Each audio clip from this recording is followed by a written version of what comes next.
Hello friends, welcome to my YouTube channel. Friends, इस अपने YouTube channel पर मैं 7th क्लास का मैथ क्वेश्चन टू क्वेश्चन पूरा सिलेबस कवर करूंगा। तो बने रहिए मेरे साथ और चैनल को सब्सक्राइब कर लीजिए। आज हम स्टार्ट करेंगे चैप्टर नंबर 8 और ये कंपेयरिंग क्वांटिटीज़ का इंट्रोडक्शन वीडियो है। कंपेयरिंग क्वांटिटीज़ का मतलब ये है कि हम दो या दो से ज़्यादा क्वांटिटीज़ को आपस में कंपेयर करके देखते हैं कि कौन सा क्वांटिटी छोटा है, कौन सा क्वांटिटी बड़ा है, कौन सा क्वांटिटी किसी दूसरे क्वांटिटी के कितने गुना है या उनका आपस में क्या रिलेशन है। देखिए, जब हम क्वांटिटीज़ को कंपेयर करते हैं तो एक उसके अंदर कॉन्सेप्ट आता है रेशो का, और रेशो का कॉन्सेप्ट जो है वो हम एक एग्जाम्पल को हेल्प से जो है वो समझने की कोशिश करेंगे। जैसे इफ़ अ चीता runs at a speed of 120 kilometre per hour and a man runs at a speed of 20 kilometers per hour. Find the ratio of speed of cheetah to man. Question ये कहता है कि चीता का speed और man का speed, इनका आपस में क्या रेशो है वो बताइए। तो जब भी हमें इस तरह से रेशो निकालना होता है तो हम दोनों क्वांटिटीज़ को एक फ्रैक्शन की फॉर्म में लिख लेते हैं। हम जानते हैं कि किसी भी फ्रैक्शन के अंदर दो चीज़ें होती हैं, एक न्यूमरेटर और एक डिनोमिनेटर। तो जब भी हमको रेशो निकालना होता है तो हम क्या करेंगे, जो पहला क्वांटिटी है उसको न्यूमरेटर की जगह रख लेते हैं। तो यहाँ चीता पहले आ रहा है तो चीता का जो वैल्यू है 120, उसको हम न्यूमरेटर की जगह पर रखेंगे और नीचे हम डिनोमिनेटर में रखेंगे जो सेकंड क्वांटिटी है यानी कि मैन, और उसका स्पीड है 20 किलोमीटर्स पर आवर। अब ये हमारे पास एक फ्रैक्शन बन गई। इस फ्रैक्शन को हम इसकी सिंपलेस्ट फॉर्म के अंदर ले आएंगे। वो कैसे लेकर आएंगे वो देखिए। 0 से 0 कैंसिल हो गई, 2 1 जार 2 एंड 2 6 जार 12। तो ये हमारा जो है सिंपलेस्ट फॉर्म आ गया 6/1। तो जब ये 6/1 आ गया तो इसके अंदर हम ये देखेंगे कि ये जो 6/1 है ये ही इन दोनों क्वांटिटीज़ का रेशो होगा। तो जब हम आंसर लिखेंगे तो हम लिखेंगे रेशो इज इक्वल टू 6:1। देखिए फ्रेंड्स, ये जो दो डॉट्स हैं ये साइन होता है रेशो का, और जब भी आंसर लिखा जाता है वो इसी फॉर्म में लिखा जाता है, फर्स्ट टर्म और सेकंड टर्म। अब कौन सा टर्म फर्स्ट होगा और कौन सा टर्म सेकंड होगा वो हमें क्वेश्चन में पता चलता है। ये बहुत इंपॉर्टेंट है, ये बड़ा ध्यान से देखिए। जब दो टर्म्स आपस में कंपेयर की जाती हैं तो जो फर्स्ट टर्म होता है उसी को हम न्यूमरेटर के रूप में लिखते हैं, और जो टू के बाद जो सेकंड टर्म होगा उसको हम डिनोमिनेटर के रूप में लिखते हैं। तो ऐसे ही जब ये स्मॉलेस्ट फॉर्म आ जाएगा फ्रैक्शन का तो न्यूमरेटर को ही पहले लिखा जाएगा और डिनोमिनेटर को ही सेकंड उसमें लिखा जाएगा। तो इस तरह से हम रेशो निकालते हैं। एक और एग्जांपल देखते हैं। If father's age is 45 years and son's age is 15 years, find the ratio of father's age to son's age. देखिए, यहाँ पर भी दो इंसानों की एज दी गई है, एक फादर है एक सन है।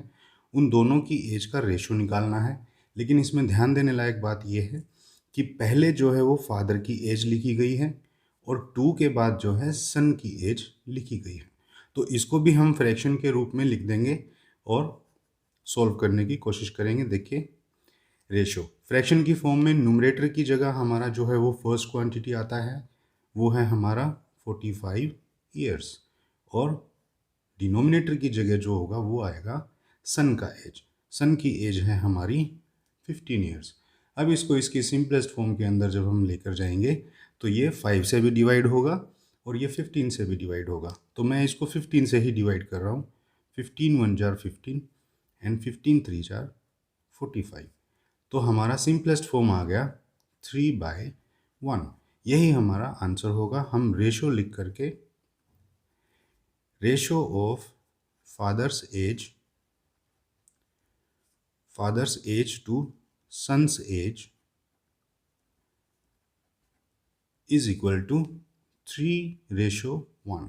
3 मैंने पहले इसलिए लिखा क्योंकि ये फादर की एज है, फादर की एज 2 से पहले इसने बोला हुआ था, और 1 बाद में इसलिए लिखा क्योंकि सन की एज है और ये 2 के बाद में आई है। कभी कभी क्वेश्चन में इसका इन्वर्स भी पूछा जा सकता है इनवर्स से मेरा मतलब है कि वो आपसे ये भी पूछ सकता है, find the ratio of son's age to father's age. तो अगर सन्स एज पहले आ जाएगा तो सन का एज फ्रैक्शन के अंदर हम न्यूमरेटर की जगह रख देंगे और फादर की एज को हम डिनोमिनेटर की जगह पुट कर देंगे, और फिर इनको सिंपलेस्ट फॉर्म में हम ले आएंगे। 15 1 जा 15, 15 3 जा 45। तो ये सिंपलेस्ट फॉर्म में आ गया 1/3। तो इनका जो रेशो बनेगा वो बनेगा 1:3।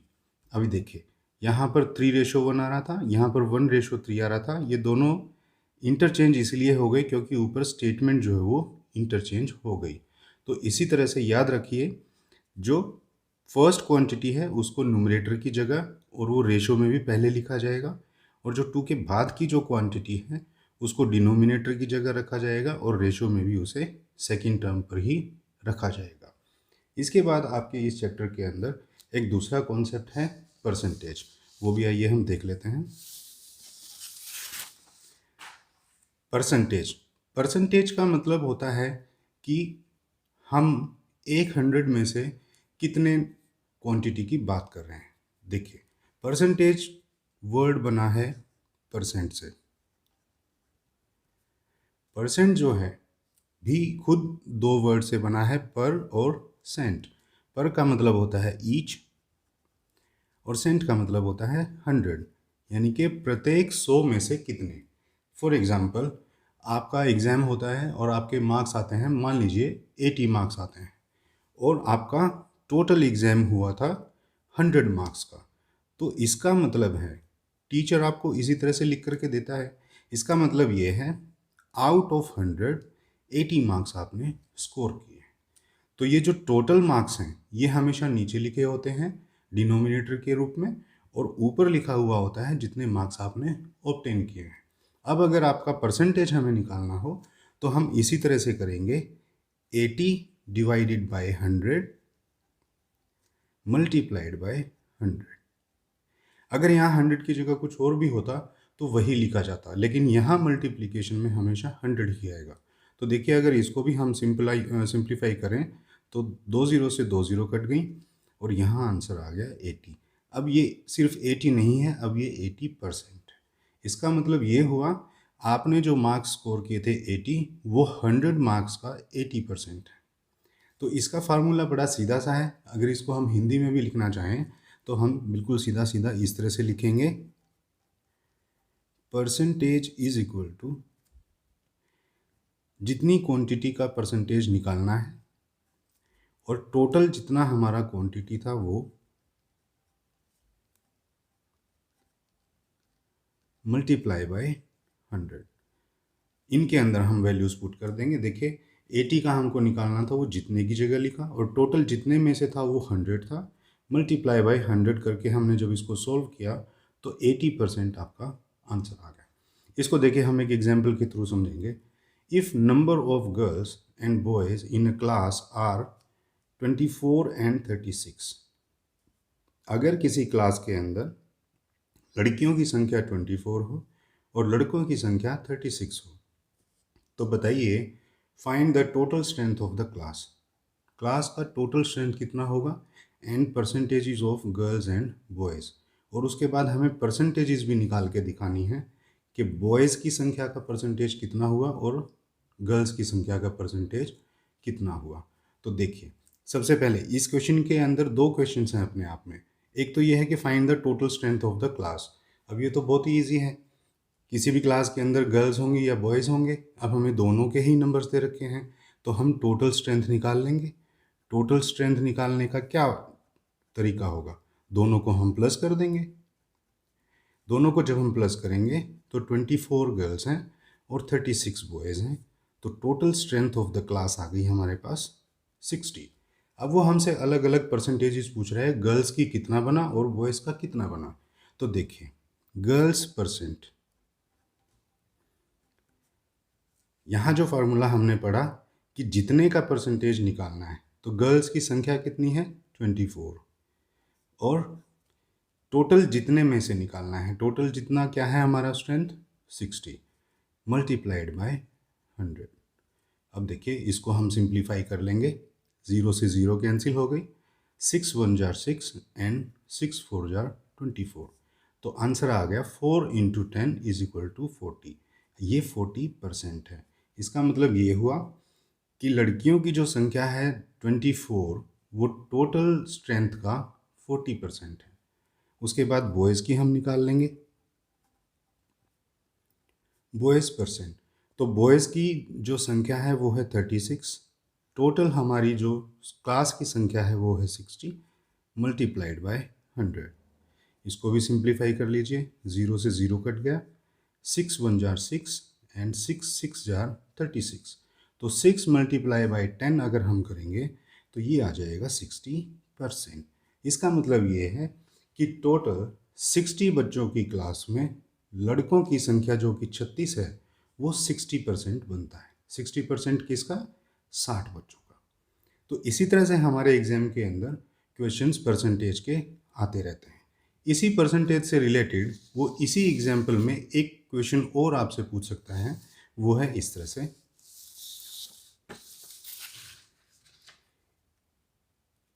If the number of boys are 36 and their percentage is 60%, find the total strength of the class। देखिए यहाँ पर इसने क्लास का टोटल स्ट्रेंथ हमसे पूछ लिया है। हमको इसने दो चीज़ें दे दी। एक तो ये कि बॉयज़ की संख्या जो है क्लास के अंदर वो 36 है, और इस संख्या का जो टोटल स्ट्रेंथ में परसेंटेज बनता है वो है 60। अब हमसे उसने ये पूछ लिया कि क्लास के अंदर बताइए टोटल स्टूडेंट्स कितने होंगे। तो ये भी बड़ा इजी है, इसको हम करके देखेंगे। इसको हम इस तरह से करते हैं कि जब भी हमें कोई वैल्यू पता नहीं होती और हमें निकालनी होती है तो हम इक्वेशन बनाने के लिए उसको लेट कर लेते हैं। तो यहाँ पर भी हम ऐसा ही करेंगे, let the total strength of class is equal to x. हमने टोटल स्ट्रेंथ जो है वो एक्स मान ली। अब क्या करेंगे? अब इस एक्स को ही हम एक इक्वेशन के अंदर रखेंगे। देखिए सबसे पहले हम लिखते हैं एज पर क्वेश्चन, कि क्वेश्चन के अकॉर्डिंग क्वेश्चन क्या कहता है। क्वेश्चन ये कहता है कि 60% ऑफ एक्स यानी कि total strength is equal to 36। यही तो कह रहा है क्वेश्चन हमको कि पूरी क्लास का 60% जो है वो 36 है। 36 यानी कि लड़के। अब देखिए इसको हम सॉल्व करेंगे कैसे। 60, अब यहाँ तो साइन परसेंटेज का है। परसेंटेज का साइन जब हमें हटाना होता है तो हम नंबर को 100 से डिवाइड कर देते हैं, और जब ये ऑफ हटाना होगा तो हमें मल्टीप्लाई का साइन यहाँ लगाना होगा। उसके बाद x लिखा जाएगा इज इक्वल टू 36। अब देखिए ये हमारा छोटा सा इक्वेशन बन गया। इसको हम आगे सिंप्लीफाई कर लेंगे। सिंप्लीफाई हम ऐसे करते हैं, जिसकी वैल्यू हमें निकालनी होती है उसको हम हमेशा यहाँ लेफ्ट हैंड साइड पे रखने की कोशिश करते हैं। बाकी सारे नंबर्स को इधर से हम राइट हैंड साइड को ट्रांसपोज कर देंगे।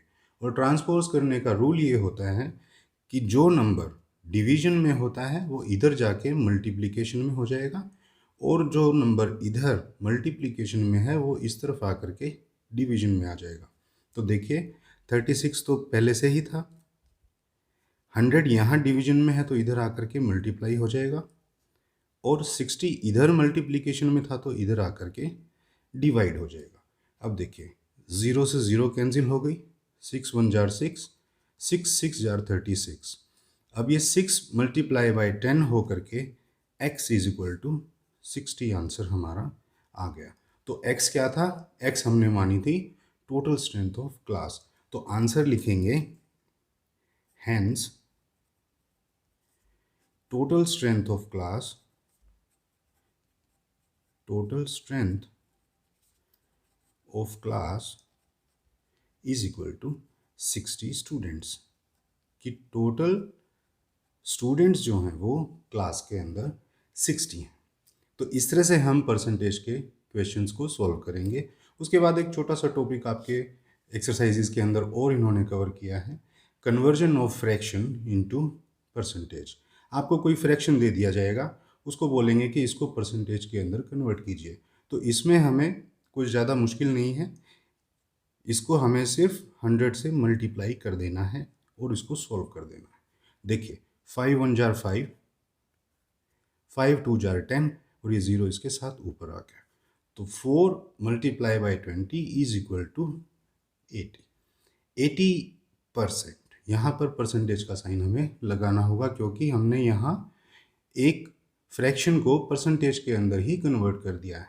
जब हम नॉर्मली परसेंटेज निकालते हैं तो भी तो हम ऐसा ही करते हैं, जितने का हमें निकालना है टोटल, जितने नंबर्स में से हमको निकालना होता है और 100 से मल्टीप्लाई कर देते हैं, तो वो हमारा परसेंटेज के अंदर कन्वर्ट होकर के आंसर आ जाता है। एक एग्जांपल और देखिए, 6/12, ये भी बिल्कुल वैसे ही फ्रैक्शन है, तो इसमें भी हम 100 से इसको मल्टीप्लाई कर देंगे। तो देखिए 6 1 jar 6, 6 2 jar 12, 2 1 jar 1, 2 5 jar 10 and ये 0। तो ये आ गया हमारा 50%। तो इस तरह से हम जो है फ्रैक्शन को परसेंटेज के अंदर कन्वर्ट कर सकते हैं। तो ये था हमारा इंट्रोडक्शन वीडियो इस कंपेयरिंग क्वांटिटीज़ के चैप्टर का। साथ के साथ हम जो है एक्सरसाइज नेक्स्ट स्टार्ट करेंगे क्वेश्चन नंबर 1 से। तब तक के लिए थैंक यू।